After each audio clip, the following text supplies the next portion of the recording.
What's up, everybody? Appreciate you for tuning in to On the Ball. Hopefully, you had a great weekend.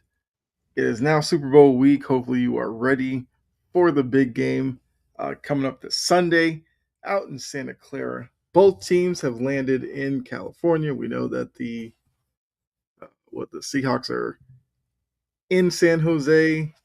I believe the Patriots are up around Stanford area. So you know, uh, now everything really gets going. We'll get the media days and all that good stuff. We'll find out which players are the funny ones because we've had some moments on Media Row that have, obviously been kind of memorable. But we're also going to talk some NBA because the All Star game rosters have now been revealed. There are some snubs that we will discuss and see whether or not the coaches got it right. And yeah, obviously talk about the new format and everything too. But um, just to let you know, Ian can't be on tonight. He'll be back on next week, hopefully. So just Brett and myself tonight, which not guarding the two, he's guarding the three. How are you doing, Brett? I'm doing great. Sorry for the late start, everybody. I had to take a beauty nap, which the beauty part didn't work, but the nap kind of did. So we are here. We are ready to cook for Super Bowl weekend. Right. Yes, we're on a little bit later than normal, but it is all good. So yeah, let's just go ahead, jump into the NBA. Where hold on, let me share this really quickly for those of you who may not know who the All Stars are. So here we go. We already knew the starters last week. So the East: Giannis, Jalen Brown, Brunson, Cunningham, Tyrese Maxey. And then the West: Steph, Luca, SGA, Jokic, Wemby. We discussed that last week. We did learn the reserves, and I do think that it is up to some debate, especially out west. I think in the East, Scotty Barnes, Jalen Duren, Jalen Johnson, Donovan Mitchell, Norman Powell, Pascal Siakam, and Cat. I feel like there's no big issues there, or is there a player that you feel like is missing from the East reserves? I'll say, I think you can make an argument that Joel Embiid has been playing at a high level. So you can make that argument, but I don't really have a problem with the East reserves. Another shout out, Porter Jr., of course. Mm-hmm. So outside of those two, really, I don't got any problems with it. Okay. Yeah, I feel like for most people, you look at the East and you go, all right, you can make a valid case for all those guys. Now, out west is where some of the questions may be brought up. We have Denny Avdia, first timer. You'll love to see that, especially in Portland. Not necessarily playing that well, but Avdia is having a really good season. You got Booker, KD, Ant, who we talked about last week as Ant probably should have been a starter, but he is on the team as a reserve. You got Chet, LeBron, and Jamal Murray has finally made an All-Star game. You know, good for him. But looking at the West, what's the biggest issue, if there is one? It feels like the biggest issue is you would think that the Clippers would be represented a little more, and I think the biggest snub of the All Star game is Kawhi Leonard. Kawhi Leonard has been absolutely terrific this year, and he's quite frankly, I think, played in enough games that that's not even an excuse. So I think the biggest snub for sure is Kawhi Leonard. Yeah. And Shout look, out, shout out Laurie Markkinen too. By the way, he's been great. yeah, because you got to remember the game is in LA, so having a Clipper player probably could have made some sense. And Kawhi is having a really good season as well, which has led me to a little blind resume amongst five players in the West One obviously made the All-Star game, the other four didn't. So I'm gonna put this up and you let me know who you would pick out of these five to be an All-Star, and then I'll reveal who the five are. So here we go. Starting from left to right, you got player one, who's played in 47 games, who's played in the most out of the five. Doesn't really lead in anything, but 24 points, around 6.5 assists, 4 boards, shooting the ball really well. That's probably all-star worthy. Uh, Second player has played in 31 games, the least. 22 points, 6 boards, about 6.5 assists, shooting 51% from the field. You see the other numbers there. Player three, 35 games, 28 points, 6 boards, 3.5 assists, got 2 steals, 40% from three, and on and on. And then, player four, 21, 9, and 6. Player five, sorry, 25, 5, and 8. So looking at them, I guess first off, do you think you could probably name any of these players? And then who's the one you would pick as the All-Star? So the third one's Kawhi Leonard. I think the one on the far right said. I think that might be either the one on the far right or the far left is James Harden. Okay. Just trying to debate it if I can remember off the top of my head how good of a year James Harden's having from three. Mm-hmm. Actually, I think assists will probably give that away. Yeah, I think the far right's James with the 8 assists a game. Mm-hmm. I think that fourth from the right, that could be Alperen Sengun. Okay. If I had to guess far left, I'm going to guess that might be Lauri Markkanen. Okay. And if I had to guess second from the left, I'm going to guess Devin Booker. No, wait, no, D-Book's going to be scoring more than that. I changed my mind on that one real quick. Yeah, second from the left, 50% from the field, 32 from. I'm not sure about the second. I'm not sure about that second one from the left, but I don't know. I think I have 4 pretty good guesses at least. Okay, I will say you did pretty well. Oh. There are your 5. LeBron, okay. Oh, Keontae George, okay. So you're on the right team. Wrong player. But yeah, Sengun, Harden, Kawhi. And Kawhi, clearly looking at their resumes alone, having the best season out of all of them. Only put this out there because I think a lot of people are looking at LeBron, obviously, 22 years straight. I think some people have been asking, was this year actually an all-star year for him? I think we can all agree. We can all agree that the answer is no, right? Mm-hmm. But we can also agree that we've already set the precedent that we kind of introduced legacy awards in the All-Star game. So I do I think that LeBron James is the most deserving All-Star? No. Mm-hmm. But is he a better All-Star than some of the other legacy candidates? Like, is he a better All-Star than guys like 2016 Kobe or 2017 Dirk? Yeah, so I think judging by regular standards, he's not an all-star, but if we're going by, the legacy selection that just seems to get in every year, yeah, he's overqualified at that point. Okay. Like I said, I just wanted to throw it out there. I mean, I didn't even think about using Booker. Also, I mean, that could have been a good add to this as well. Probably could have had him over maybe Keontae George, but I just feel like Keontae George is actually having a really good year. He's out in Utah, so a lot of people probably aren't maybe paying attention necessarily.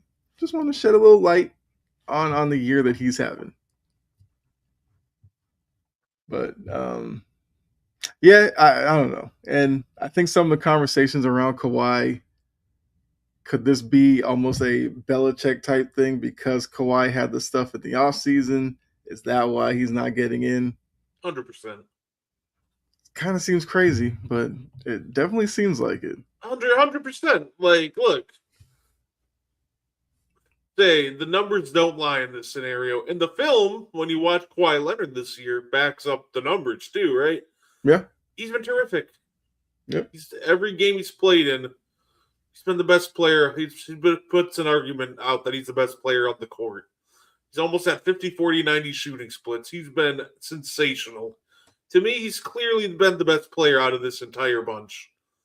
And I don't think that if we're gonna vote LeBron in and he played 31 games, then I wouldn't have an issue, putting Kawhi Leonard in there at 35 games played. So I do think that Kawhi Leonard got royally snubbed.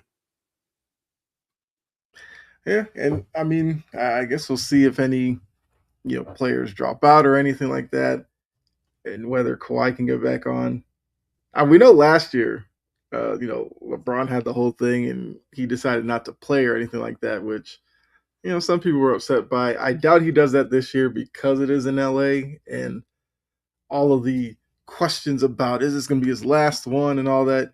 He's going to soak that all up for the whole weekend.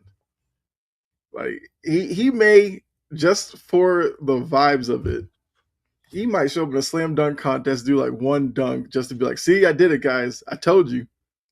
I said a few years ago, put me in. I actually did it finally. Like I don't know, but like I don't have the biggest problem with it. He is obviously arguably the biggest star still in LA. So why not give the fans that? And I guess for him, if it is his final one, which I doubt, I feel like he's going to play another year. But, if it is, why not? But it is kind of messed up. Kawhi didn't get in. Yeah. All right. And I guess also to go along with the All-Star game, with the new format where you have the 3 teams, the mini tournament where 2 teams will be American players, 1 team will be world. That's going to also be kind of interesting because we're hearing some players are actually coming out trying to kind of campaign to be on the world team.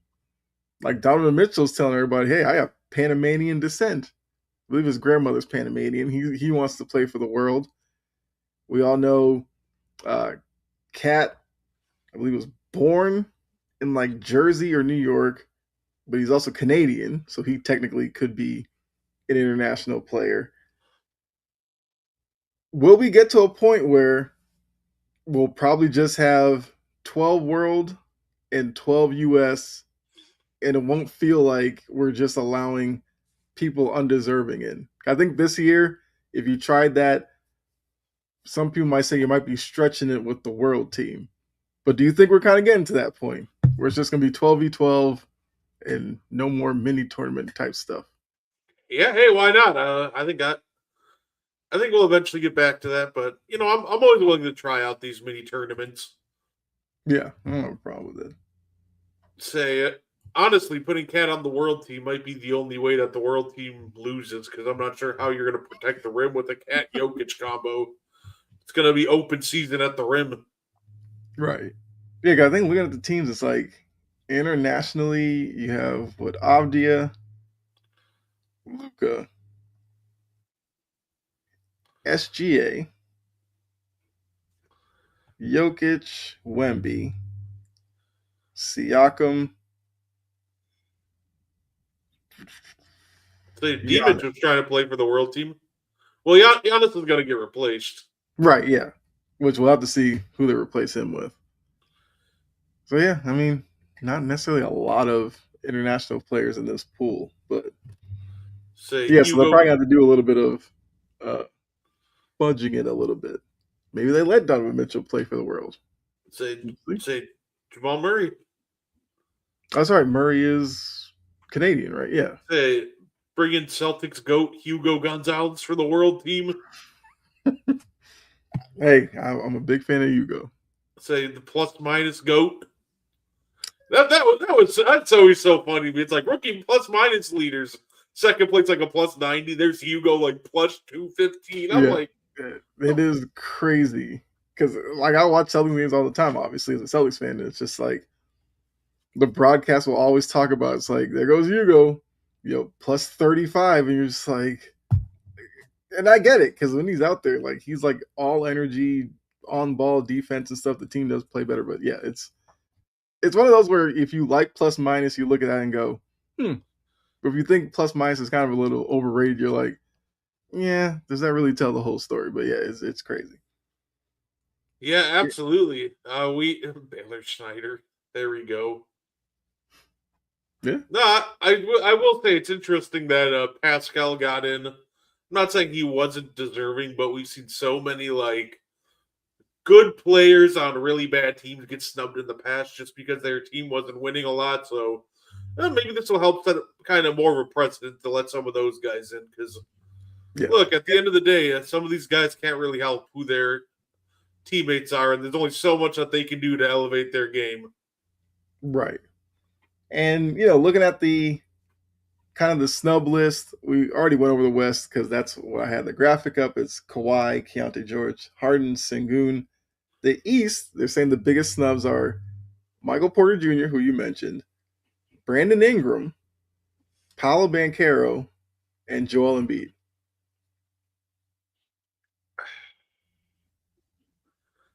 Yeah, I don't think like Brandon Ingram, and ironically, I feel like Brandon Ingram would be so funny to watch in the All-Star game. Mm-hmm. Just because you got like everybody, dunking, flying, going to the rim. And I feel like you can give him a wide open lane to the rim. He's still taking like a 2 jab step 15-footer. Like, it doesn't matter. Mm-hmm. There's 3 things guaranteed in life: death, taxes, and Brandon Ingram 18-footer. Like, it's terrific. So I think Brandon Ingram would actually be a hilarious All-Star game guy. I mean, look, he's a guy that he knows his game. If you ever if your team's playing the Raptors and you're watching, you can basically kind of guess where like 60% of his shots are going to come from. And he will get to that spot. He won't go anywhere else. He's going to pull up. That's just Brandon Ingram. He sometimes, it's so funny the discourse around him too, because he'll get on these hot streaks where you're like, he's shooting 40% from 3, but he's only taking like one of them because he keeps just taking 2 steps in. Mm-hmm. And he's having a great year though. Shout out to BI. I've always kind of been a Brandon Ingram guy. I get how frustrating his game is at times though, because he's still you still know how talented he is, but it's like he's not one of those like aggressive players. Like if he waits till the third quarter to take his first shot, well, it'd be kind of a surprise, but you wouldn't be necessarily surprised by it because he's not demanding the ball a lot, even though he is really talented. Say shout out another guy who's been fantastic this year, and he's more of an impact guy than going to put up raw statistics. Of course, I'm referencing Rudy Gobert.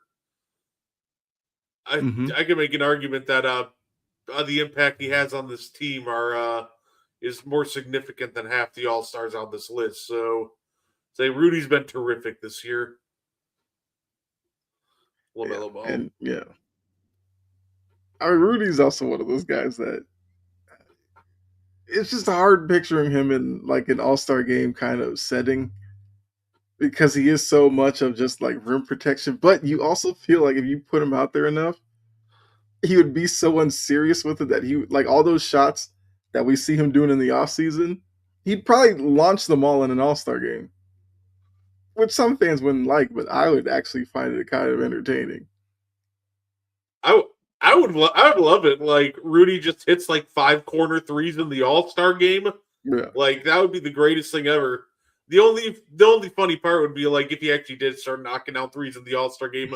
I'd love to see the Timberwolves fans' reaction. Like, where's this in the regular game? Maybe you need to get him in the little skills challenge. It would be funny seeing him try to dribble the ball up and down the court. But hey, he's been taking once again before games, he's doing like in and out dribbles between the legs and all that. So he might be. Now he's got like cheat code. He's got like multiple clips this year now of him taking guys off the dribble. Mm-hmm. He did that to Eric Sarr and put him on a poster. Yeah. I think if people know me, I've been one of Rudy Gobert's biggest defenders for years, and even I was flabbergasted. Like Rudy, like accelerated, all of a sudden Mm-hmm. stopped on a dime, pump fake, sent Sarr flying, and then just yammed on him. Like, okay, Rudy. Yeah. But yeah, no, I agree. I do think Rudy. I think that'll depend on Victor. I think they'll give it to him if he's healthy. But if Victor is out and he's not eligible for DPOI, then I think it's at that point it's Rudy's to lose. Right. Yeah, I agree with that. And it's funny that you talked about Rudy like going to the hoop and then kind of, I guess, decelerating and then just dunking it. There was a story that came out because, like, I think it was the Bucks game with the Celtics, the Heritage uh, Classic. That we'll say, great job by the NBA, kind of, highlighting the pioneers and all that. Like Luca Garza made a move. He went to the hoop, like decelerated, then went up, and they told a story that Ant learned that move from Luca Garza, who look, Luca Garza is not blessed athletically, like at all. And look, maybe Rudy Gobert picked it up from him as well. And don't worry, the Milwaukee Bucks pay tribute to the Pioneers by running an offense straight out of 1950. I mean, look, we could talk about that here for a second. Like, obviously, look, it's a great thing. It's obviously with it being February, Black History Month and all that. It was cool for them to highlight Lloyd Cooper and Clifton as obviously like first black player drafted, the first one to play, all that. They talk to Doc all before the game because Doc's a big advocate and all this kind of stuff. And then you see the game and it's like it was like a 30-point blowout. Which yes, Giannis not being there, I get that. But like you said, there were some offensive possessions where it was rough for Milwaukee. It's because Glenn Rivers never adjusts his strategy of, don't worry, the players will figure it out, Mm-hmm. out there. And, in Yeah. the year 2026, when coaches are constantly scheming for even the slightest advantages, not having a coach that, does that is just such a massive disadvantage. And Mm-hmm. what frustrates me about, Glenn Rivers is I can't do it with him because what did he do after the game? He comes out and he makes more excuses. He's like, "Well, I don't have I have a healthy team." Like, awesome, Yeah. terrific, congratulations! I've watched you underperformed with healthy teams. I watched you have a healthy team and get absolutely dog walked by Josh Smith, Corey Mm-hmm. Brewer, and Terrence Jones. Shout out to Donatas Monahunas for hitting a shot in that run. So, Mm-hmm. like, it doesn't even matter. Like, he just annoys the crap out of me. Like, I just Yeah. want some accountability, but I can't get it because it all starts from the top, and our coach won't take accountability. It's like the schedule's fault. It's, you know, everyone's dealing with injuries, even though half the league's dealing with injuries and adjusting Mm-hmm. just fine to it. You know, the water boy wasn't quick enough hydrating the players. Austin Rivers had a dentist appointment that I was distracted by. Like, it doesn't matter with him. Mm-hmm. Like, I think he's the perfect coach, ironically, to lead the tank. Yeah. Let's get this high draft pick, but I don't care if we're, trading Giannis or rebuilding next year. I definitely need Glenn Rivers off this team after this season because I know he's not going anywhere this season. I'm accepting, Yeah. Yeah. but he has to go before the start of next season because it's just getting ridiculous with him. I'm tired of him. No, I completely understand that. It was like pregame. He was talking. He's like, "Well, 1 year Giannis wasn't fully healthy. Fully healthy Giannis, and then the other year it's like we didn't have healthy Dame Lillard." And I'm like, "You're saying this before a game where you're facing a team that doesn't have Jason Tatum, yet they're figuring things out." And look, I mean, they have Jaylen Brown, obviously, and all that, but it's kind of hard to talk about missing your biggest player during a matchup against the Celtics. Like if you're doing that against, I don't know, Denver or something, maybe. But it was just like Doc, what are you doing here? You're not doing yourself any service. Because like you said, if you're a Bucks fan and you're watching Milwaukee right now, and the coach is basically telling you like, well, we don't have Giannis, so I don't know what you're expecting us to do. It's like, then why are you here? Like you're supposed to use these games without Giannis to go, look, maybe we could give AJ Green a little more, or Ryan Rollins, or run through Miles Turner and see what that looks like, or Bobby Portis or something. And it's just like, nah, Doc's just standing there like, I feel like somebody might figure it out, but don't look at me. I don't have Giannis. So what do you want me to do? The strategy of let's not draw up any plays for AJ Green, even though AJ Green notoriously can't create his own shot, is mind-boggling. I feel like if you gave like a good coach, like if I gave, Missoula, for example, AJ Green, dude, that guy's launching like 11 threes a game, hitting him at like a 40% clip because he just doesn't stop moving. He's shooting off pin downs and all this other fun stuff. Meanwhile, he would literally be Sam Hauser. Right, run like a Sam Hauser, like kind of Kyle Korver like sort of thing with him. Glenn, you're lucky. He'll give him like one screen and that's it. If that doesn't work, we're going to KPJ ISO ball, and maybe AJ Green catches a grenade to launch up at the end of the shot clock. So I don't care who. I don't care if it's a rookie head coach next year at this point. Just give me somebody new. Yeah. The crazy thing is like they started off on like a 13-0 run. And you're like, oh. So Doc's gonna lead his team into his old stomping grounds and get a big win. Then you look at the end of the first quarter, it was 23 all, and you're like, okay, well they squandered that. And then as the game got on, it was just like Bucks went through long stretches where they weren't scoring. But you did bring up Giannis, and I want to ask you as a Bucks fan. I feel like previous years it was always like, oh, outside noise. Shams is making a living off of, well, new Giannis rumor. Are you at the point where it's now so when Giannis is dealt as opposed to if he gets dealt? Like, are you just preparing yourself for an announcement at this point? Am I preparing for an announcement? Yeah. Not really. Okay. I'm kind of indifferent, right? If he gets traded, best of luck, Giannis. You're my franchise icon. I'll give you a standing O when you come back. Mm-hmm. But if you stay, awesome. Like I'm more than happy to try to win another one next year and run it back next year. We'll have access to more picks to trade away, a high pick this year to, hopefully add an impact player. It's one of those things that if he gets traded, though, I'm not giving Shams any credit. I mean, yeah, if you announce it for like 5 straight years and it finally happens, right? Like this is him. This is like the 7th year in a row they've pressed this idea that Giannis needs to get out of town. Giannis needs to get out of town. And Shams himself has been pushing this same report for like 3 years himself. Yeah. So, I'm not gonna give Scams over there any credit.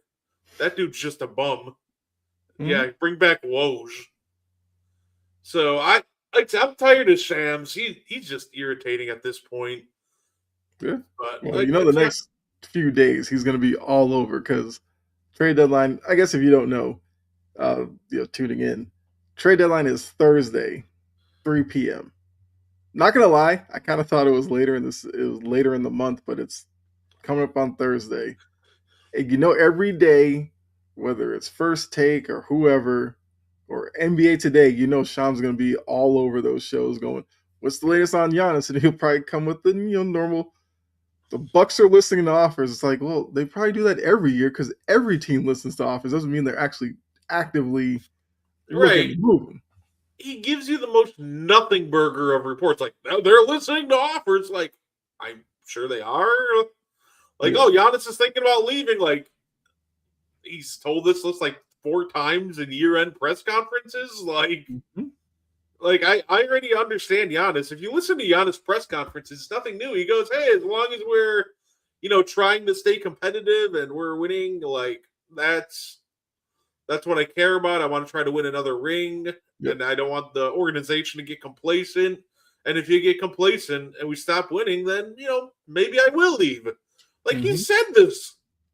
Oh, that's why I'm not giving Shams any credit for this one, because if you literally just listen to Giannis, he'll tell you exactly what's going on half the time. Mm-hmm. Now you can say that he's been playing coy, this year with some of his interviews, but for the most part, if you just listen to what he's saying, he normally doesn't lie. He'll tell you like, "Yeah, hey, that I'll leave if we stop competing." Mm-hmm. I do think if we're talking about a Giannis trade, though, if I'm a team, I want to get this thing done by the deadline. Yeah. And I think there's two reasons for that. One, you have an extra, half a season plus all next season to try to court him into signing that extension, right? Mm-hmm. But I think the other thing that people forget is Giannis is still a Buck. Giannis could very well remain a Buck. He could still retire a Buck. The thing with John Horst, you can argue that he's made the wrong moves, but he's always aggressive and willing to make moves. Yeah. And you could very well be running into an offseason where you're going to give Milwaukee a top 10 pick. There's a chance they get a top 5 pick. Mm-hmm. You're going to give them access to extra draft picks to trade, which we've already made it clear that the goal is to try to win now with Giannis. Mm-hmm. I think you're looking at a situation where if you let this thing dangle into the offseason, don't put it past Source to make another move to get Giannis to stay. So I wouldn't let this drag on, because if there's one thing about Horst, he might make the wrong moves but he's willing to make moves to make Giannis happy. That's true. He has been pretty active the last few years, but yeah, I guess we'll see Thursday whether or not, because all the conversations are going to be about him. I mean, there's some other names that are out there, like AD or Porter Jr., but Giannis is obviously the name, and everybody's going to be wanting to see. People are probably checking like Giannis's social media Thursday to see if he drops any hints, because we know, like you said, Giannis has a little troll in him. Like he loves the lead up and leading people on, and yeah, look, I hope he kind of stays, because I'm one of those where if you get great players in necessarily smaller markets, you would like to see them kind of stay and make it happen.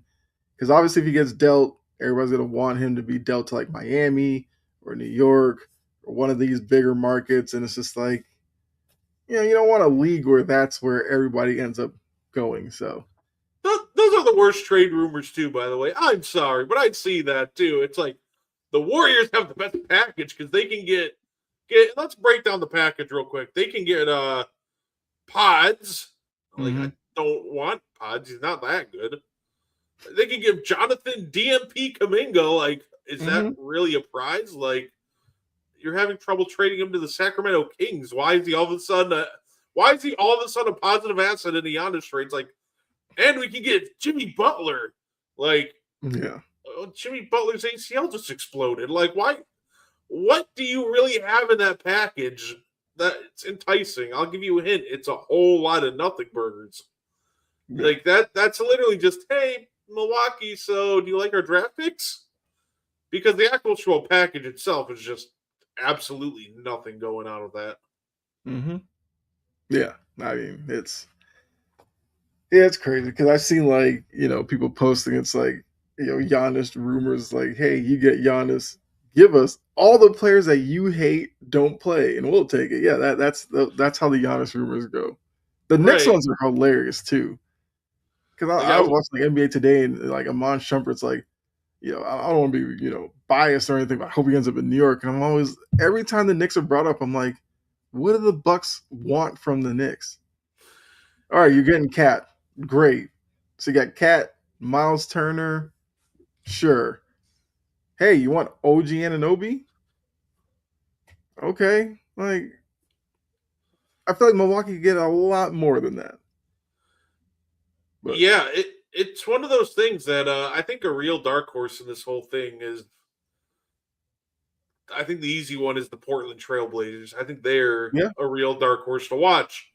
Um, they're right on the East Coast. I don't think it'd be too far of a flight from Portland to at Giannis's hometown.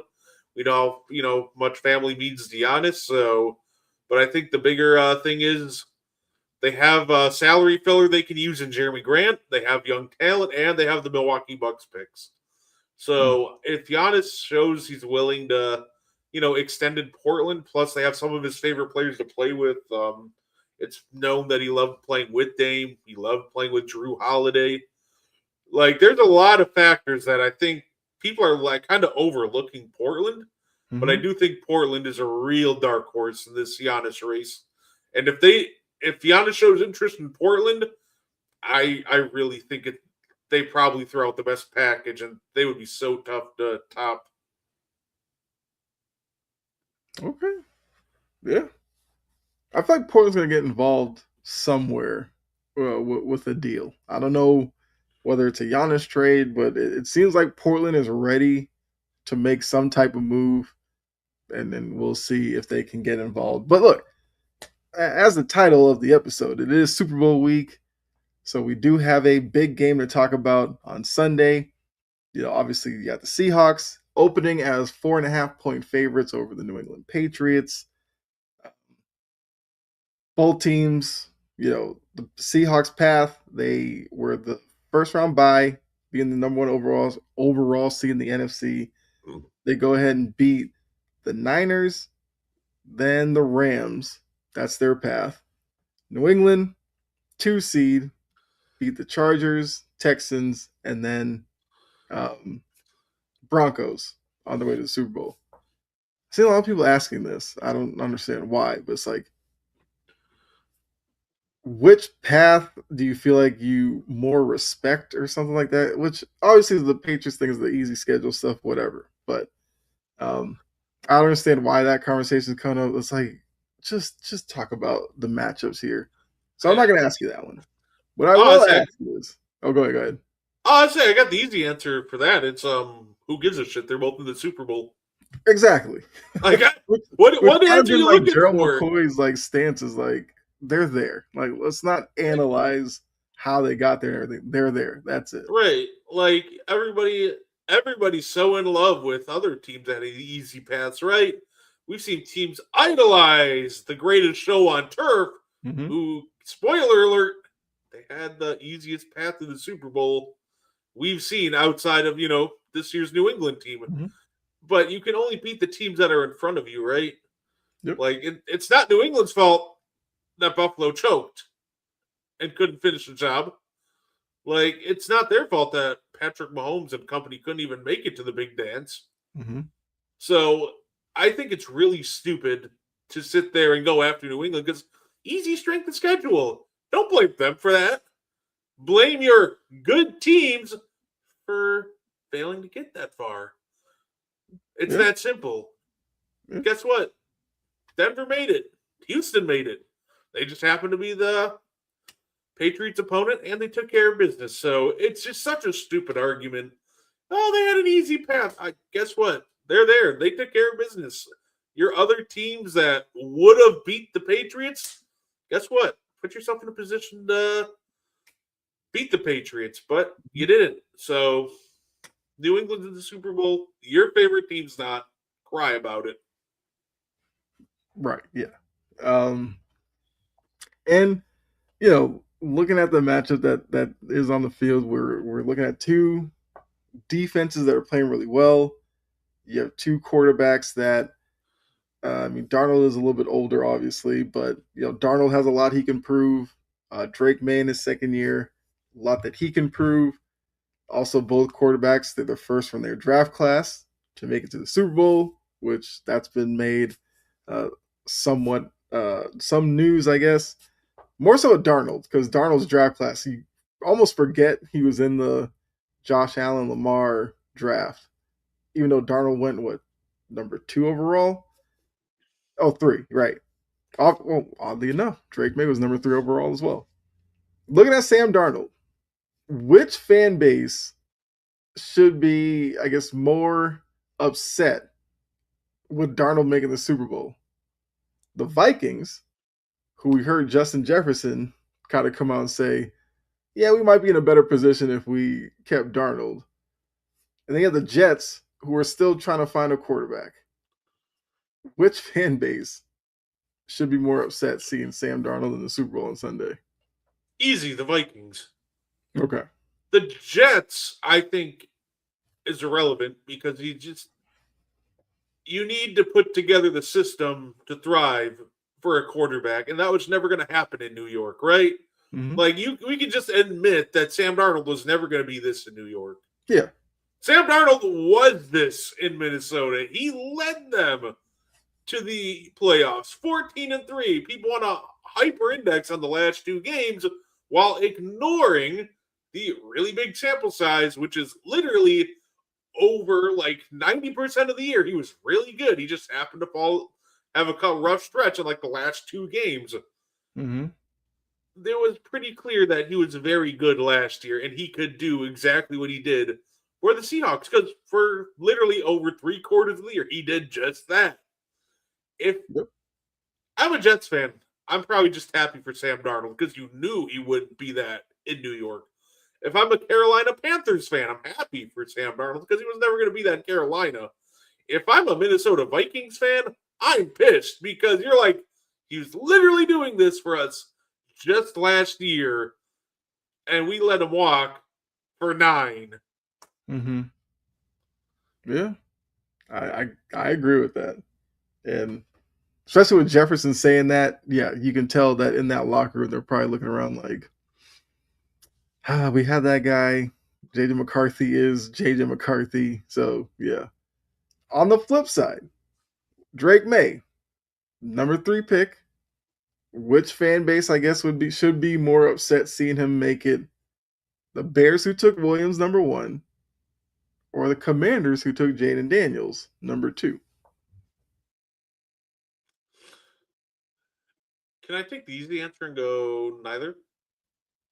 Okay, that's kind of where I'm at too. I think because that draft class was literally just a couple of years ago, you probably shouldn't be upset either way.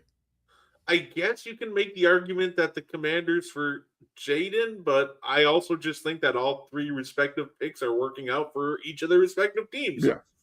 Caleb was absolutely terrific for the Bears this year. Jaden, even though he suffered an up and down season and some pretty nasty injuries, he just led the Commanders to the NFC Championship game just last year. So I think the answer is all 3 teams got their franchise quarterbacks, and it works out for them. Yeah, I agree with that. All right, so once again, on the field, we do have, like I said, 2 really good defenses, 2 quarterbacks looking to prove something. Where do you think maybe the biggest disadvantage or advantage, if you want to look at it that way, for one of these teams might be? Meaning, like, if you think Seattle, when they have the ball against New England's defense, New England, they have the ball against Seattle's defense, you think special teams, like what coaching, whatever, like what aspect do you think would be the biggest, what's framing as biggest X factor in the outcome of this game? The biggest X factor is going to be the execution of the Patriots offense.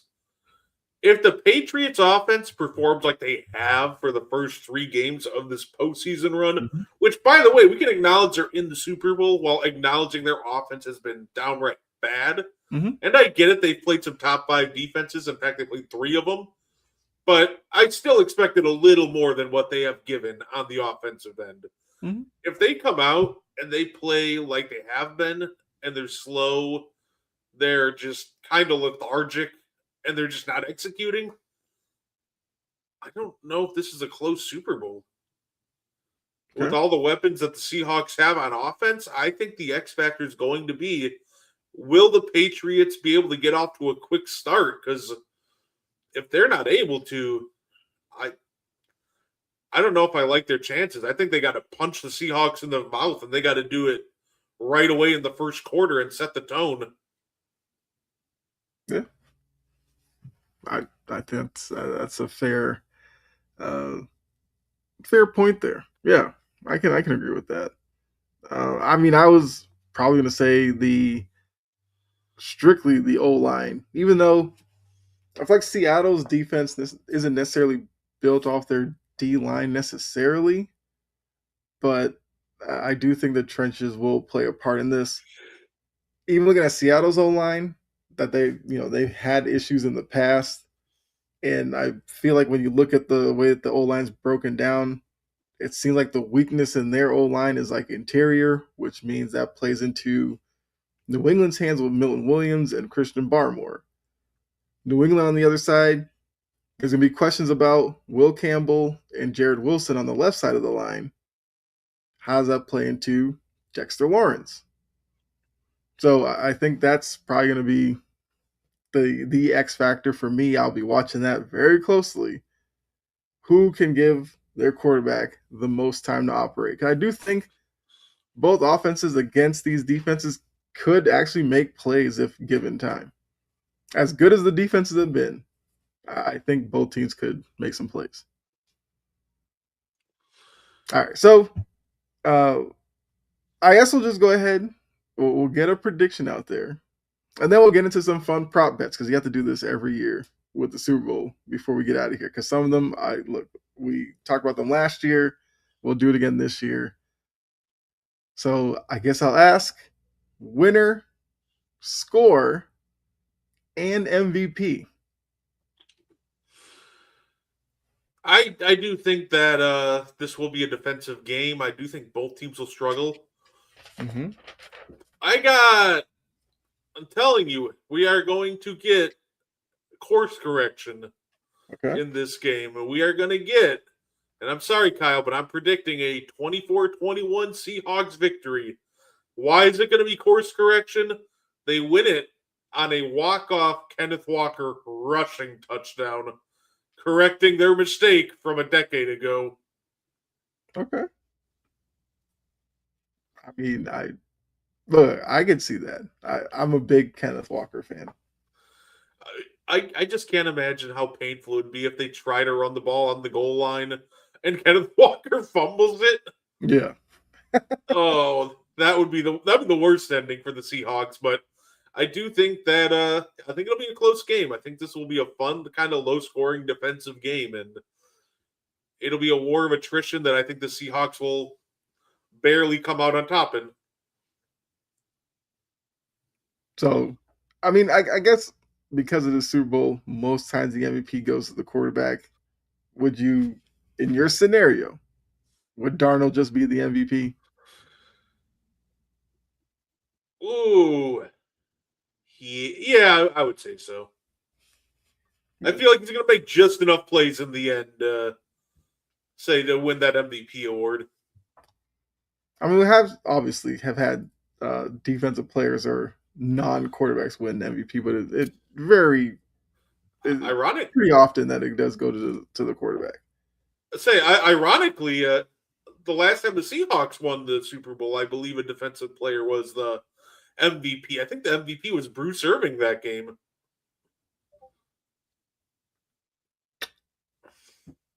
Why am I thinking it was somebody else? But I do think you're right. I think it was a defensive player. Was it Bruce Irvin? Actually, I want to look that up. Let me double check that. So. Oh, Malcolm Smith. Seahawks won it in 20. There it is. I thought it was Malcolm something. I just can't remember his last name. Yeah, Malcolm Smith. I don't know why I thought Bruce Irvin. So I'll say this.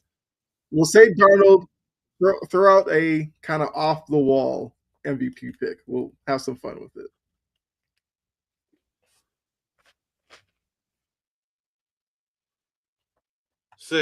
I would, if it's not Sam Darnold, oh, you know what? I got a bold prediction if it isn't Sam Darnold. Give me a defensive player in DeMarcus Lawrence. Left the Cowboys to come to the Seahawks because he said, and I quote, we're not going to be competing for championships in Dallas. Could you imagine if DeMarcus Lawrence, who's been an absolute game wrecker for the Seahawks this year, left and in his first year not only won a Super Bowl, but won Super Bowl MVP? Yeah. So I will say to those of you who are watching, for whatever reason, the comments weren't coming in, so I haven't seen any of them, and I see that, so they just popped up randomly. StreamYard being weird. Um, so what's up? 3 and D got Ricardo, Sijin, uh, Jory, John, Kurum, what's up? Uh, Time, what's going on?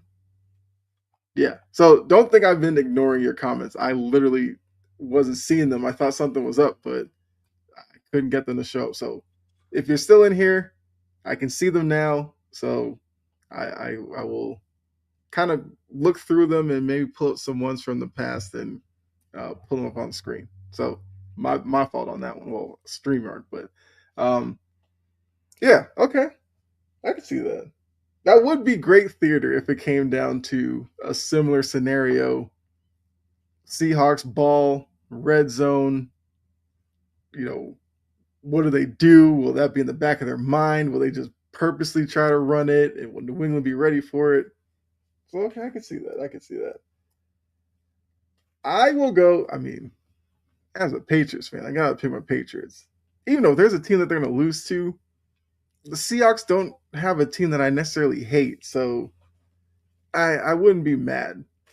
And because of the year that they've had, I would still be, you know, happy with the season if they lost in the Super Bowl to Seattle. As long as it's not like embarrassing where you're just like, God, turn this off. Like if it's competitive, I don't care either way.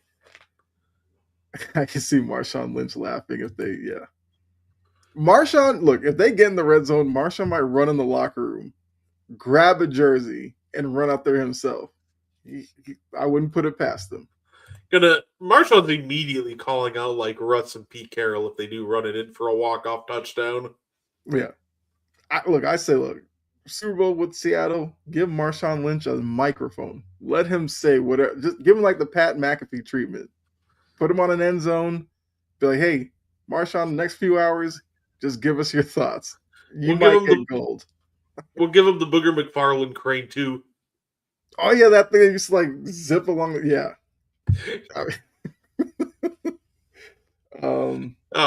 I think when it comes to either of these teams, regardless of what happens, it's just a great season. Yeah. Like even if either team gets blown out, like New England, you didn't expect a Super Bowl out of New England. You didn't expect a Super Bowl out of Seattle. Mm-hmm. So I think at the end of the day, regardless of what happens on Sunday, I know a lot of people are going to be trolling. Like if New England loses, for example, like, oh, LOL, New England, they lost in the Super Bowl, so who cares? But I think regardless of what happens on Sunday, terrific season for both teams.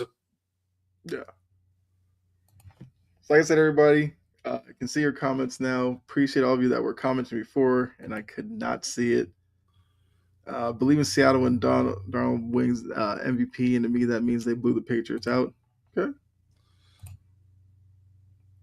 Jason, like that prediction. Curran's got 23-17.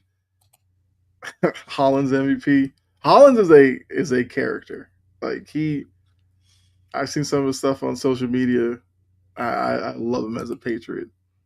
23-19. Okay. Say we're gonna get like the Keyshawn Booty MVP. Hey, it could happen.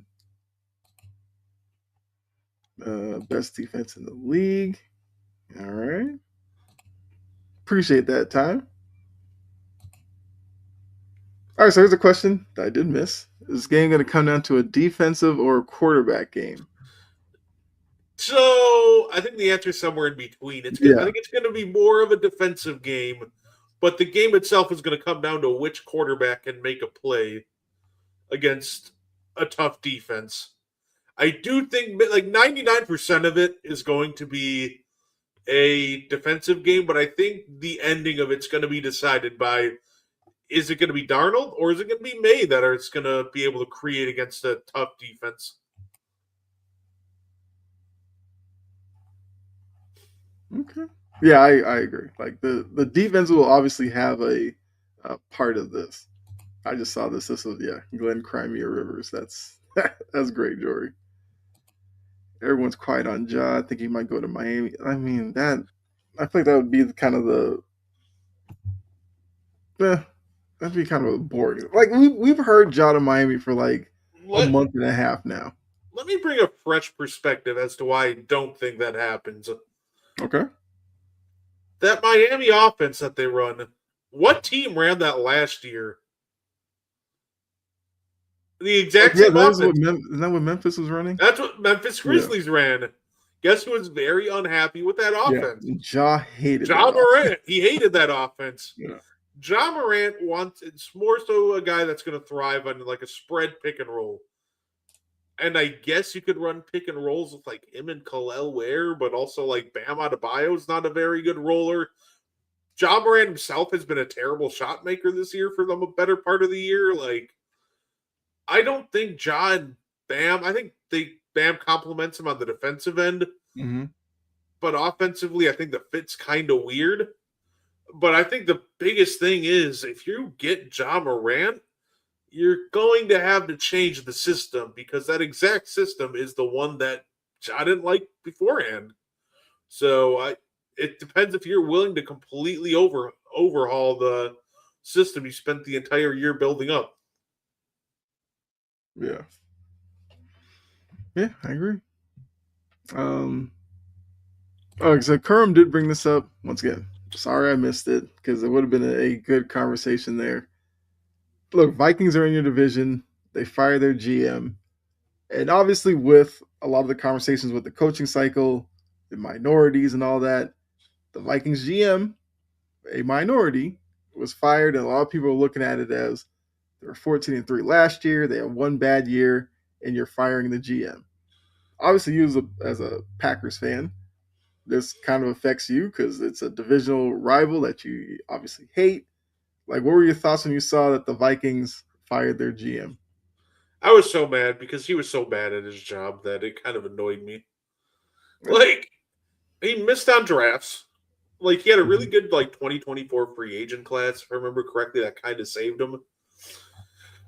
But obviously, I think Well, I just for that, I think the stat was he drafted was like a Pro Bowler or like none, something like that.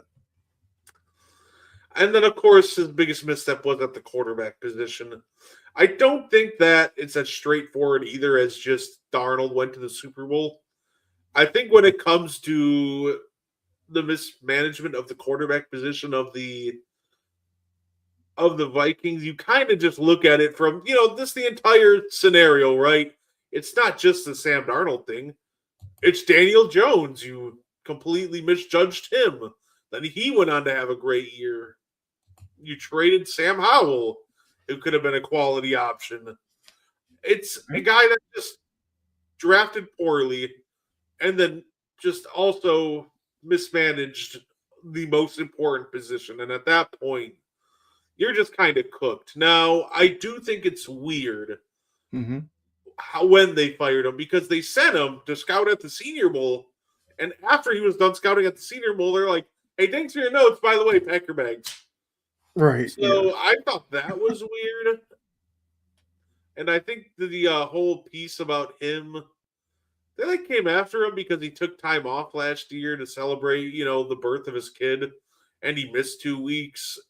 And there's a lot of there's like a report that came out that spun that in a negative light, which I also think was kind of weird because if the Vikings approved it and they Mm-hmm. didn't care, I don't see why we should care. I think the biggest problem at the end of the day with him is just poor drafting. Like you can have a bad class and be fine, but he had like 4 bad classes in a row and then only one good free agency class, which you can't really build a competitive team off of one good free agency class. Yeah.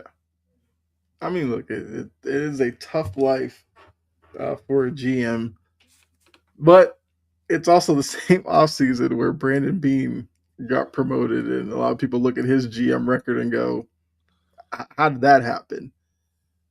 So time. I don't believe Joe Mazzulla for the Boston Celtics got the team in second place in the East. And how good is Jaylen Brown? I think what we're realizing is Jaylen Brown.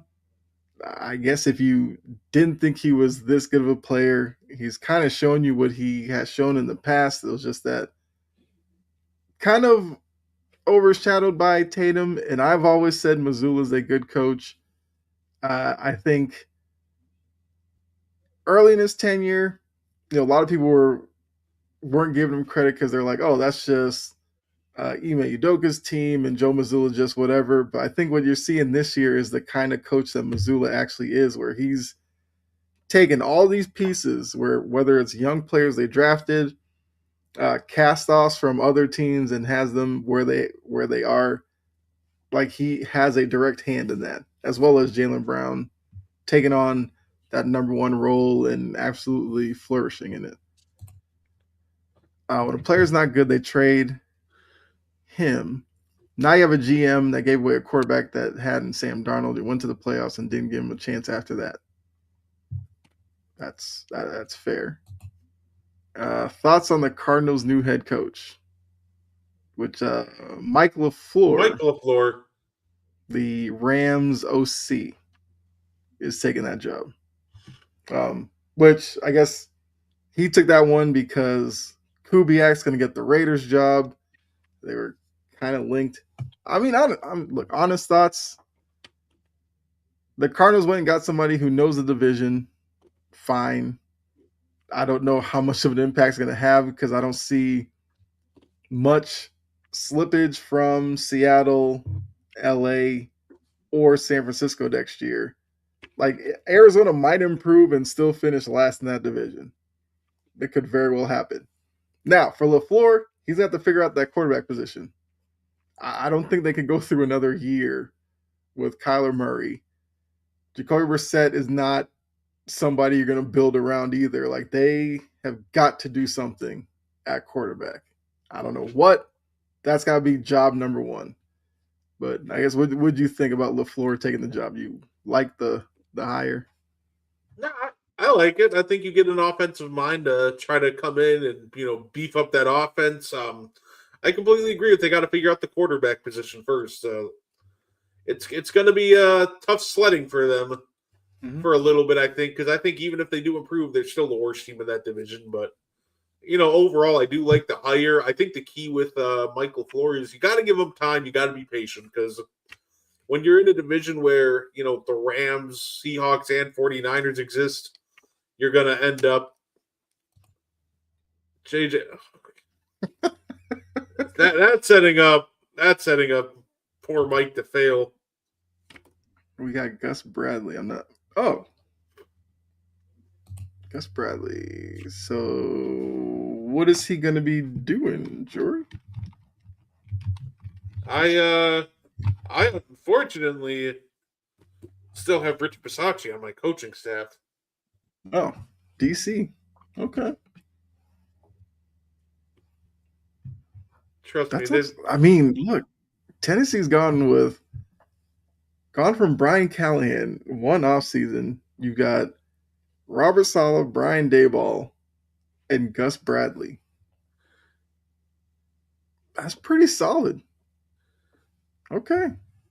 They might be onto something. Oh, Jory, I do see he's yet another bald coach. You now have 3 bald-headed coaches. Okay. I'm telling you right now, the whole team should keeping up with the theme. The whole team should just shave their head bald. That would be hilarious. DC or Arizona Cardinals have to face the 49ers, the Rams, and Seattle. All I can say is good luck to that coach. Yeah, I mean, look, they like Brett said, if you're a Cardinals fan and you're expecting LaFleur to do the worst to first thing, set yourself up for disappointment now. This has to be probably like a 3-year project. At the end of 3 years, they need to be in a better position than they are today. If they aren't, LaFleur, you probably could go. Even if next year it's like they're like a winless team and it looks like a complete clown show, whatever. But I'm just going to be realistic here. 3 years, they need to be probably knocking on the door of a wild card spot at some point for LaFleur to kind of validate the hire. But yeah, first team all bald. Yep. Rich is doing crazy. special team coach. Him and Glenn Rivers need to take the first bus out of town. Raiders, Cardinals, and Browns need to have patience. Yes, yeah. Raiders, absolutely. Cardinals, yeah. Browns, that's going to be an interesting situation to watch. The Browns having the most expensive quarterback room in the NFL and not one real quarterback is still so funny to me. Yeah. Oh boy, you know what? I said that out loud. That's my bad. I'm sure the Sanders are already on their way. That's Pro Bowler Sanders to you. Yeah, look, yeah, right. Kevin Stefanski deserved to lose his job. He had 2 Pro Bowlers on his roster, 2 Pro Bowl quarterbacks, and Joe Flacco and Shedeur Sanders. Yeah, get that bum out That's of right. town. Flacco's a Pro Bowler too. Yeah. I need the report of who turned down and pulled out of this. Like Everybody. we've gotten down to Flacco and Shedeur Sanders. So I think everybody at that point, like to get all the way down to Shedeur, I think like they probably called Malik Willis. Malik Willis was busy. They pretty much had, I feel like they just had to call like everybody. Like Jacoby Brissett must be out of town that weekend.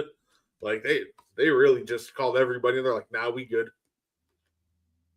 Yeah. Especially Flacco. Flacco could be taking that time just chilling. He's got to go to this Pro Bowl. That would have to be it. I feel like if they called Cam, he would absolutely go. I feel like Cam would have a lot of fun in a Pro Bowl setting. I was kind of surprised that he wasn't. If you got to Shedeur, I was like surprised he didn't get to Cam Ward before that. No, in all reality, Shedeur was probably the next option up for them.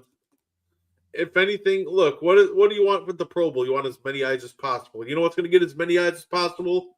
Shedeur Sanders, Deion Sanders. Like, yeah, in all reality, the crowd that some NFL fans are just tired of. Yeah, they're going to be all over this now. Absolutely. Like, at the end of the day, we know that they were looking for any excuse to get Shedeur into this game. Was it deserving? Not even close. But will it bring eyes to the Pro Bowl? Absolutely. I just don't want to hear it, by the way. I don't care how well Shedeur Sanders does in flag football or he does in some random throwing accuracy drill. He still needs to win the quarterback spot next year. Nothing that happens at the Pro Bowl is going to move me off that stance. Yeah.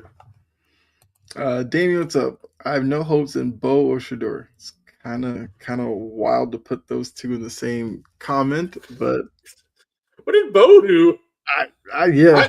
I think Bo Nix is inconsistent, but at the end of the day, he's shown that he can step up and make a big play when needed. Yeah. Sorry.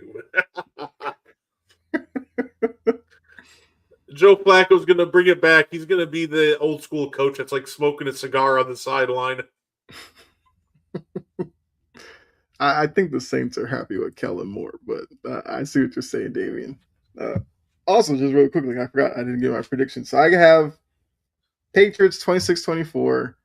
I guess MVP Drake May. My off the wall MVP pick, Ramondre Stevenson. If he can get like a couple of rushing touchdowns and factor in the passing game as well as he has kind of later in the season, I could see him as a kind of dark horse MVP pick. Yeah, I don't think. Yeah, especially with the kind of momentum the Saints had with Tyler Shough. Yeah, I feel like you let that ride out. Tyler Shough's like 45 years old. Milk it for all you can right now. Nothing against Bo. Well, you should have said that. You put Bo and Shedeur. We're thinking you hate Bo. Okay, you just don't like Sean Payton. Okay, I got you. All right, so had a little fun as we're coming down to the end of the show. Obviously, you all in the chat, you can join in with us with this one. Prop bets. We know everybody loves a good prop bet for the Super Bowl, and the Super Bowl usually gets some of the fun, odd ones that really love talking about most. So let's go through a couple of them just to see how we're feeling. So the first one I feel like is the one you always have to do with heads or tails. They always get even odds. What's it gonna be? Heads. Okay. I feel like tails never fails, and then it's like it's never tails, so it probably would be heads. Uh, Length of the national anthem over 125 seconds. Who's singing it again? It's Charlie Puth doing the national anthem. Now, I guess if you want a little insider information, apparently on his YouTube page, he sang the national anthem. He did it in 72 seconds. I was gonna say, I'm trying to like judge it based off like normal pacing of a Charlie Puth song. I think it'll be under. Okay. I kind of think he'll be under as well. John says over. Jory says too damn long. Okay. The coin gets if that ever happened one year, I would love to see the rest scramble as to what to how to no like that to the audience and the crowd. I feel like the coin one of these years will get stuck standing, and it'll probably end up being if there's ever a Packers versus Bills Super Bowl, because neither of those teams can ever have anything go their way in the playoffs half the time. Mm-hmm. So I feel like it would be that specific matchup where the coin toss would get stuck standing up. So Time says, I'll pick is Stephon Diggs. If Drake May wins MVP, we already got a whole nation that don't like the Patriots. I can see them. Yeah. Stephon Diggs would be an interesting one. Okay. Okay, here's another one. Will a scoring drive take less time than the anthem? Well, now, if he goes 72 seconds, that's going to be asking a lot. But that is a prop bet you can bet on. Yes is minus 600. No plus 350. So will a scoring drive take less than the scoring anthem? I mean, no. I feel like yeah. I feel like with these defenses, you're going to have to kind of methodically move the ball down the field. Oh yeah. That's definitely in the back of my mind as well, Jory. Having Cam have to fumble over his words to describe how, well, they only won it because it's Sam Darnold and, whatever he will spin it. I'm shy to say Cam just sounding like the New England, sound like the NFL version of Perkins. They won it because of my leadership. Meanwhile, his ass is banned from the parade. Like, Cam is so annoying. What I get frustrated about with guys like Cam is for years, like, you hear a lot of these athletes going, if you don't play the game, you're just not qualified to talk about sports. And then they get into media and they sound less intelligent than your average Twitter user half the time, which Cam Newton half the time he has these moments of brilliance where he's like breaking down the quarterback position and it's awesome. But when he decides to go for the hot take, he is awful. Yeah. The Fergie one. Oh. If it was Fergie, I'm taking off my life savings and putting it on the over. That NBA All-Star game where we witnessed the brilliance of Fergie. It was this is something to watch. There could be a kick return from Seattle. Rashid Shaheed is dangerous with the ball in his hands. That would be an interesting start to the game. I mean, talk about coming out swinging first kick. I don't think the Patriots are going to let that happen. Yeah, I think they're going to tell Borregales just kick it out of the back of the end zone. Right. I think it's just going to be, hey, so we saw what Shaheed did in the last game. Yeah, that's not going to happen. Just send that out of the back of the end zone every time. Yeah, that was the funniest part. Yeah. Watch, because they knew that the cameraman was in front of them going down the line while she's singing. So they're trying to make sure not to react because the camera's obviously right there. And you can see some of them kind of chuckled a little bit. And I was just like, It was those Warrior guys. Like, you have Dre. Yeah, it was Draymond and Steph. Dre got caught in the awkward, he was trying not to laugh, but like he was showing his teeth, like he was trying so hard not to. Mm-hmm. Steph just straight up starts laughing. Clay like sees those two, and he just immediately just like looks away, but he has the biggest smile on his face. Yeah. Like I need Fergie to sing the national anthem again. I mean, I'm sure there's not a chance she ever does, but give a girl a redemption. Roseanne, on the other hand, she can absolutely stay away because that rendition she had was probably the best you're gonna get from her. Yeah, it was. Draymond's face was the best part of that. Yeah. Will Seattle attempt a pass from the 1 yard line? I guess they're Yes. playing out the whole scenario again. Will they throw another pass? I Yeah, feel like they do. Yeah. absolutely. Look, in all seriousness, if you get one to the 1 yard line, still can't be predictable. So I Mm-hmm. think if they get to the one, I think there will be a. I think they'll try to run, and if they get stuffed, I think then you go to a play action like rollout. But yeah, I do think that there will be more passes from the 1 yard line from Seattle. I could think no, in that they don't actually get to the 1 yard line. Well, yeah, I guess if they don't get there, but Yeah. also like you just have guys like JSN and even you can get Cooper Cup that can get shifty in the slot. Like you have wideouts that are so good at creating separation that I don't see why you wouldn't attempt to pass even from the one. Like you can't let what happened 10 years ago get in your head at this point. Mm-hmm. Um. All right, this is an interesting one. Will a Patriots linebacker or offensive lineman catch a pass? They're obviously coached by Mike Vrabel, who anytime the Patriots made the Super Bowl, you can almost automatically uh, assume they're going to call a play for Vrabel at some point. Do the Patriots now do it again with him as coach? Does the lineman catch a pass? Or a linebacker? Because obviously the Vrabel part of it. Yeah, I think that happens. I mean, they use Tonga a lot. It would be kind of interesting to see them throw it to Tonga and have I, him kind of get in. because I think this will be one of those games where you have to. Like, I think you're gonna get basic passes and runs just aren't gonna work. These are two stout defenses, so Mm-hmm. I think what the next step is going to be okay. Let's start dialing up some trick plays, which a pass to the lineman would fit. Let's see.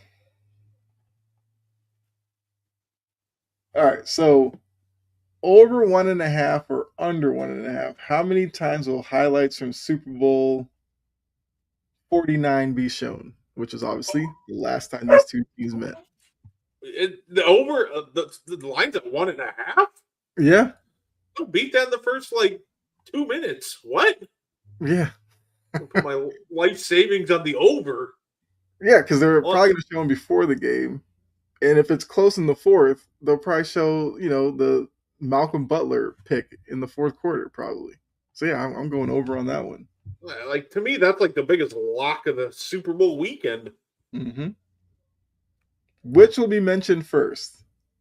Drake May attending the Super Bowl 50, because remember he was a kid and was at that Super Bowl, or Darnold being the first quarterback from the 2018 class to reach the Super Bowl. Which gets mentioned first?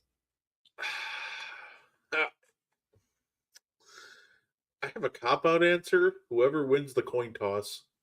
Whatever team's on offense first. I'm gonna predict that it's gonna be Sam Darnold. They'll mention first. I feel like the Seahawks start out with the ball, and which will put Sam Darnold in the spotlight first. It might be May. Like if they start with the ball, I can see them going, "Hey, throw up the picture of Drake May." Oh, absolutely. Yeah, It'll be like in the blind side. Come on, Bert, run the dang ball. he'll just be in the coach's ear. They'll be like, "Who is that?" They'll be like, "Well, no." Marshall might be like, "Give it to Ginger Cuz," since he loves Cooper Cup. Let's see. What's another good one here? Say So there is a prop bet. Will Chris Collinsworth mention Patrick Mahomes? Yes yes. or no? Oh He my god. absolutely. I'm convinced that there's just not a scenario where he doesn't mention Patrick Mahomes. He's gonna find a way. He's gonna find a way. Like the Mhm. first play that Sam Darnold throws off balance, he'll be like, it's a very Mahomey. It's an honor. Yeah. Will Sam Darnold seeing ghosts be mentioned? Yes or no? Yes. Oh Yeah. my! Against the Patriots, absolutely. Yes.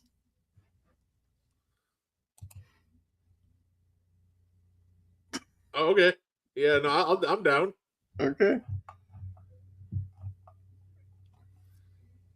Let's see. All right, this is one always a prop bet. Total songs sung at the halftime show. The over under is 8. I want to go over.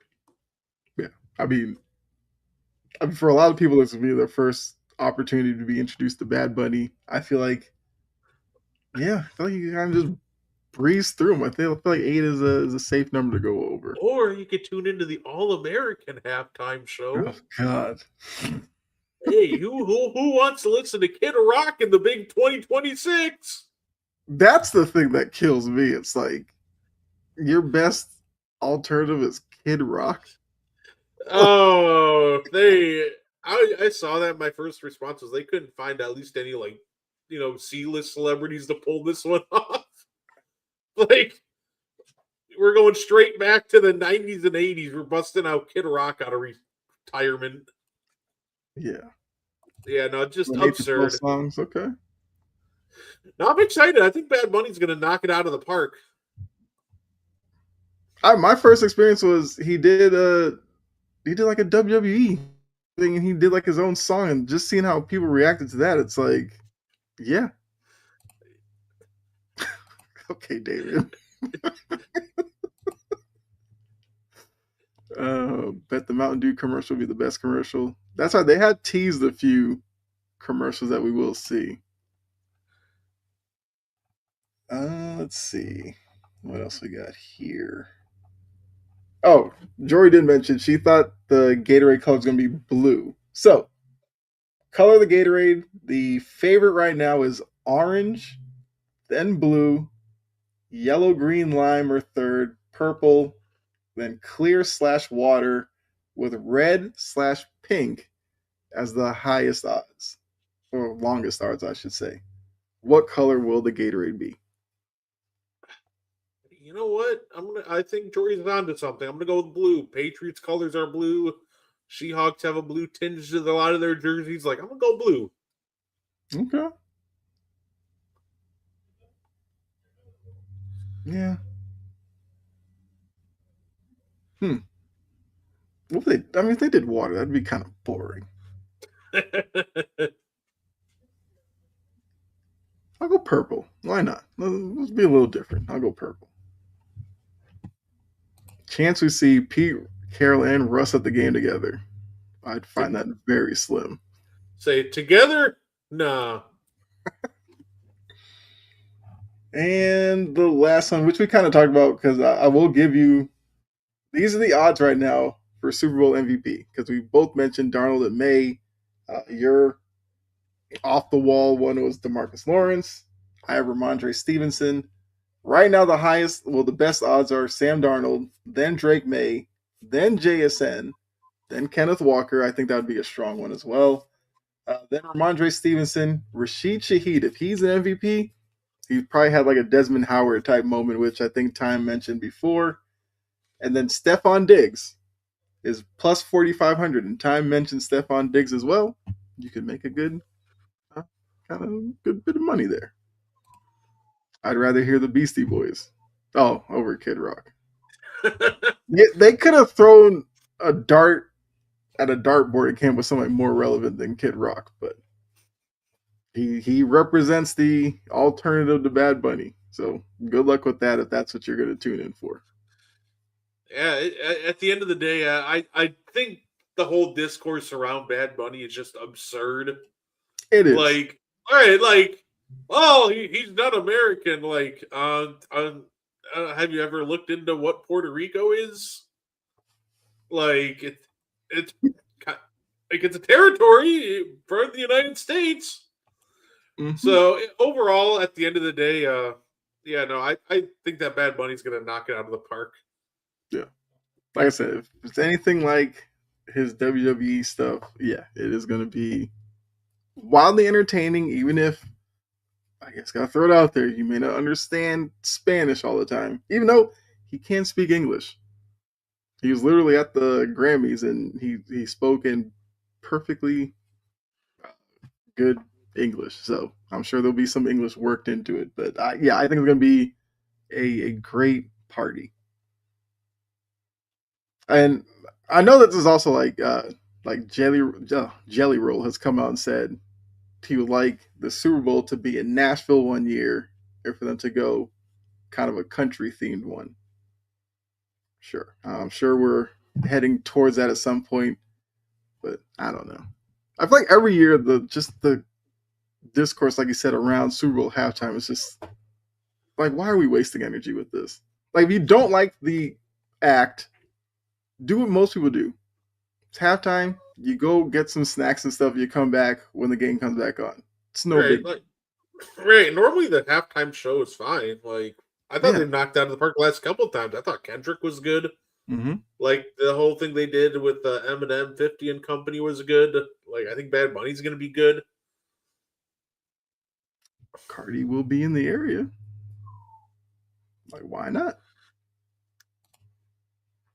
And that's always the thing now. Is like, who will be the special guest uh for the artist? That's always fun as well. So yeah, that was the last prop bit that I wanted to go through, and yeah, that's kind of all I had for you. So once again, like I said, apologize for not kind of putting comments up there earlier. I wasn't seeing them, but I do see that a lot of people were in here, and you guys are very active in the comments. So I definitely appreciate that. So once again, Ian should be back next week. We'll have the full show.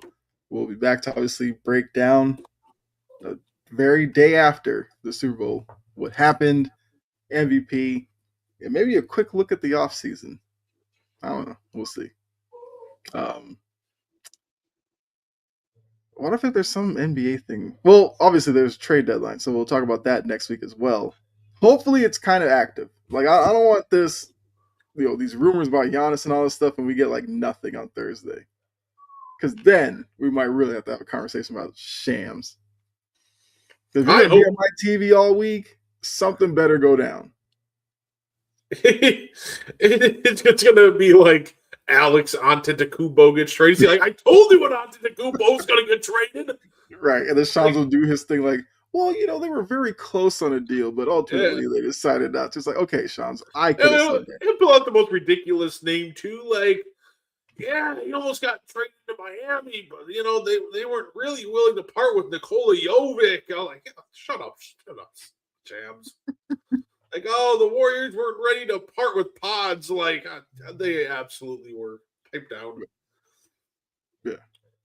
So I do think some things will happen. I don't know if Giannis does, but yeah. Schroeder's on team number 11 now. Yeah, that whole. I don't understand the Kings ever. Yeah, I didn't Like, get that trade either when they announced it. I didn't get the signing when they announced it. Like, they got rid of Valanciunas to get Saric, and then they gave Schroeder a big contract, but then they immediately signed Russ, which kind of undermines the Schroeder signing. Mm-hmm. And then they have to part with assets to get rid of Schroeder. Like, it doesn't make sense. And by the way, I need, before we go off the air, I need to clear the air because this is annoying. DeAndre Hunter is not a 3-and-D wing. Yes. Yeah. First off, you need defense to be 3-and-D. He doesn't really do that. He's not even that good in a team defensive setting. There's a reason why the Cavs got rid of him. If he was any good, even as a team defender, yeah, he's still in Cleveland. And he's shooting 30% from three. He's not 3 or D. Dude's a volume scorer. That's so annoying. I keep seeing that report like, oh, he's 3 and D, and the Kings are infatuated with his two-way ability. Like, what two-way ability? Like, if he was this two-way 3 and D demon, why in the world would the Cavs get rid of him?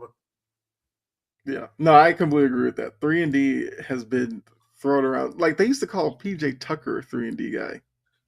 Like, PJ Tucker would take like 1-3 every 3 weeks. Like, how's he a 3 and D guy? Like, I completely agree with that. I think DeAndre Hunter is supposed to be a 3 and D guy. If you want to say that, yeah, but he hasn't really put either one together. At least not this year. Yeah, I mean, sure, and Cam Reddish was supposed to be a number 1 scoring option, but that never materialized either. Mm-hmm. Like, the problem is, once somebody gets labeled like a 3 and D wing, yeah, that just sticks. Like, even long after they're done being a 3 and D wing. Mm-hmm. And, like, at some point, DeAndre Hunter got labeled a 3 and D wing, and now everyone's like, his ability on both sides of the ball. Like, if he had this ability on both sides of the ball, he's a Cleveland Cavalier still. Like, point blank, period. Yeah. A team that has a hole at small forward is not going to trade a small forward if he's this 3 and D demon. I agree. All right, there are two questions that we will answer before we get out of here. How do we like the top 2 rookies playing the other night? Duke players, Cooper Flagg, Con Knuppel. I love it. I love watching those two go back and forth. Con Knuppel, man. I know there was people that were skeptical about the Hornets picking him up. I was personally loving that pick, and he's just continuously improved. But not only is he continuously improving, he's starting to show some juice off the dribble. He's not just a 3-point threat. He can get going downhill, and I think he's going to continue to improve in that facet. I love Con Knuppel. I think he's going to be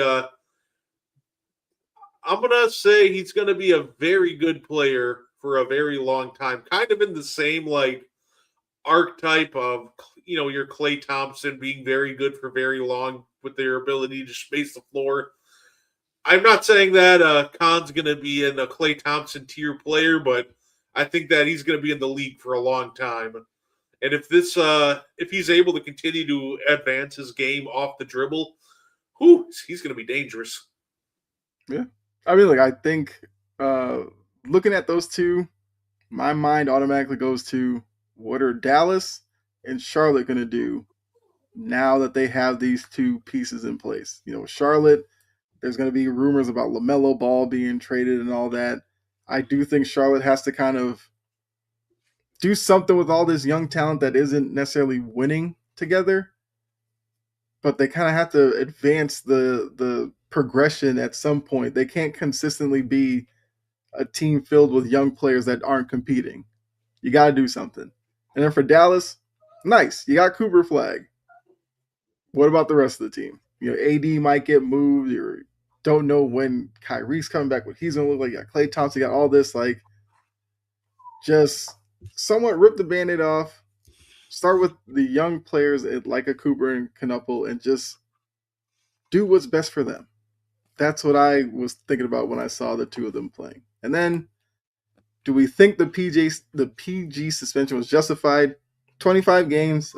PG has taken full responsibility. He's not blaming anybody else.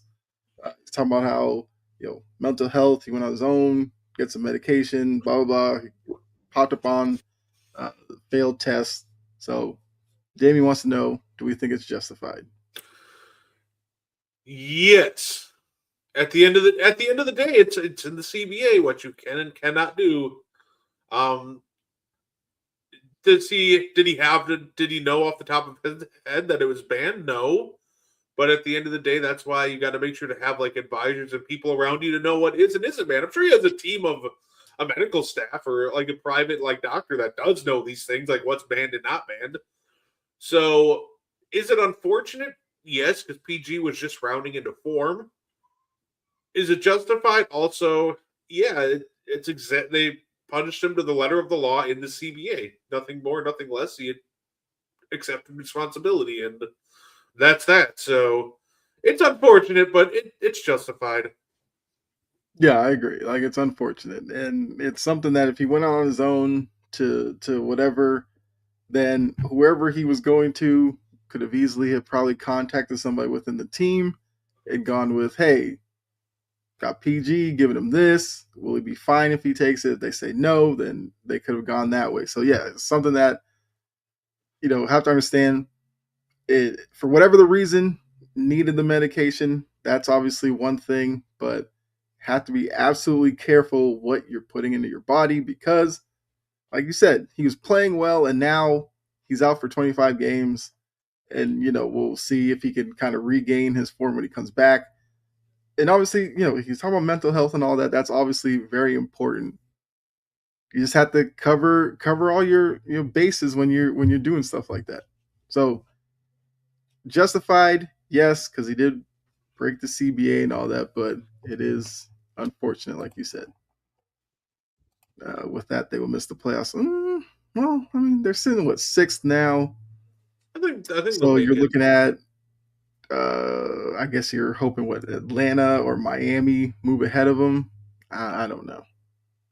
I think they'll be fine. Like if Embiid is healthy, they should be fine. Like Maxi, you know what you're getting out of him.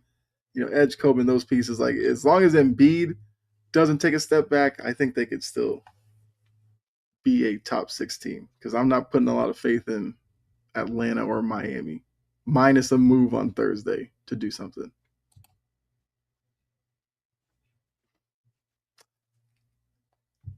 I think if you're looking from Milwaukee's perspective, you would love for San Antonio or one of these teams that have young assets, draft picks. That would be your better fit if you're Milwaukee.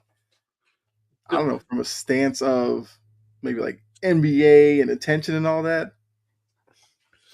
I guess the question is, out of all the teams selected to go to, like, what teams are we referencing here? I think the Warriors would be a terrible idea. I think the Warriors would be a terrible idea. They're just too old. You add Giannis. Now you don't have any room because everybody's making a max, and there's no room to improve the depth.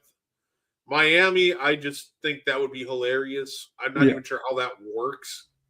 You can anchor an elite defense with Giannis and Bam, but also that offense would be kind of atrocious with Bam number 2 option hoops.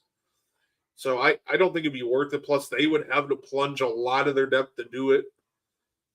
You want a young, up and coming team that can kind of build around them. I think when we're looking at that, I think you're the best fit that could realistically make a move for Giannis. I'm going to go with the Houston Rockets.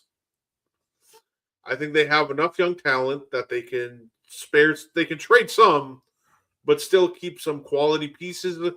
You can dangle a guy, and this might be a tough pill to swallow, but you can dangle a guy like Sengun into trade talks. So I do think that there is young talent in Houston and now a sense of urgency. You added Kevin Durant. You didn't add Kevin Durant so you can get knocked out in the first round. You want to win a title. So if you can flip couple of these young talents for Giannis, plus you have that Fred VanVleet contract, you can use to match salaries. I do think that if I had to pick a contending team that would make sense, that has the assets and the contracts to flip, I'm going to go with the Houston Rockets. Okay. I'll go with them. The Magic wouldn't be a bad spot. I mean, they are getting younger. But who are they? Who are they trading? Jalen Suggs? Yeah. Like, it's just kind of. I don't think Giannis is going anywhere, but like I said, if he does at this point, like, it happens. No, it just. The Magic are awkward because. Yeah. Then you're just kind of. You'd have to trade out either Jalen Suggs or Desmond Bane, and now you're getting Giannis, but now you're just adding another hole onto the roster. Yeah. Like to me, if we're talking about contenders, I think the team that has the motive and the assets to pull it off, especially with VanVleet on the books, it's Houston. If you're looking for the team that has the easiest path to pull it off, Portland Trailblazers, if Giannis would be so interested in potentially going to Portland. I don't think he would be, but I do think that Portland does have the easiest path to a Giannis trade. Mm-hmm. Look, Portland would be a fun trade. Like you're going Milwaukee to Portland. Portland's not a necessarily big market. I think that would be fun to see, and I think Portland. I feel like Blazers fans like they're a good group. I think Giannis would fall in love with them. But yeah, it's gonna be where Giannis actually wants to go. And like you said about the Magic, it's like every time I watch the Magic play, it's just like there's so much potential there, and it's just like you watch them and you go, there's always something missing every time you watch Orlando play. Right, like you trade Jalen Suggs, and now you don't have a point of attack defender.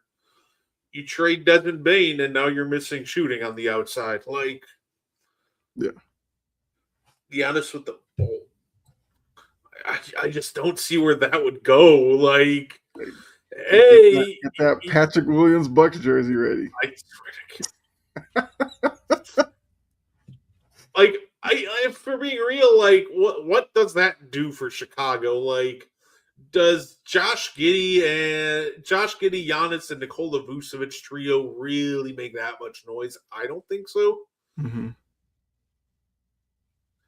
But no, and you mentioned the biggest reason why I don't want this to happen, because Patrick Williams would be coming back as a salary filler, and the first time I have to watch like Kyle Kuzma, Patrick Williams front court, yep, I'm probably just no, I'm not even going to finish that sentence. I can't do it. Those would be some rough minutes on the floor.